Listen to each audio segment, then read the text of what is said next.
Badminton खेलिले मुख्यमंत्री मोहन चरण माझी देखंतु एही दृश्य। खेलाड़ी को उत्साहित करने मुख्यमंत्री और राजस्व मंत्री सुरेश पुचारी निजे खेलुछंती। कटक इंडोर स्टेडियम रे Odisha master 2025 badminton world federation tours of 100 tournament हेउछि। ओडिशा माटी रे चतुर्थ थर पई एभली प्रतियोगिता हेउथिबारु आयोजक माननकु मुख्यमंत्री धन्यवाद देछथि। प्रति क्लब और पंचायत रे गोटिए गोटिए इंडोर स्टेडियम हेबो। एहा द्वारा खेलाड़ी माने बैडमिंटन और टेबल टेनिस खेलिबार सुजोग पाइबे बोली कुहा जायछि। एहा द्वारा आगामी दिन में ओडिशा रे अनेक खेलाड़ी जातीय और अंतर्जातीय स्तर रे खेली राज्यर नाँ को आगकु नेबे बोली कुहा जायथिला। आयोजित एही प्रतियोगिता रे 377 जन जातीय और अंतर्जातीय खेलाड़ी अंशग्रहण करिसेंती।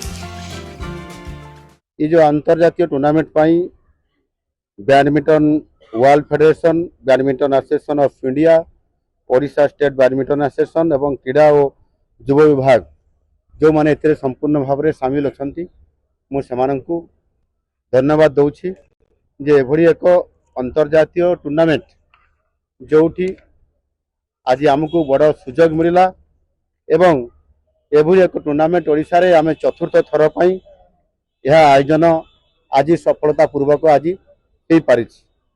ये टूर्नामेंट रे 377 जन जातीय एवं अंतर्जातीय खिलाड़ी बैडमिंटन खिलाड़ी एथिरे जोग देइछंती। एथि भितरु मध्य आम भारतीय खिलाड़ी हिसाब रे 334 जन और अन्य 16 देशर 43 जन खिलाड़ी एथिरे अंशग्रहण करिछंती।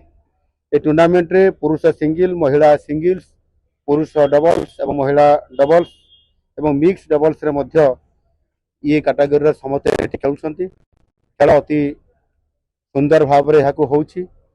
ओडिशा रे जेभली भाव में आज आम सरकार को तरफ क्रीड़ा को बा स्पोर्ट्स को जेभली आम प्राधान्य दौचु निश्चित भाव में ग्रामांचल एवं विभिन्न सहर मध्य जो क्रीड़ा प्रतिभा सब अच्छी सेमान को ए प्रकार भित्तिभूमि एवं ए प्रकार टूर्नामेंट रो जदि अपॉर्चुनिटी अणा जीव ताले निश्चित भाव में बहुत भल खिलाड़ी खेलिबे।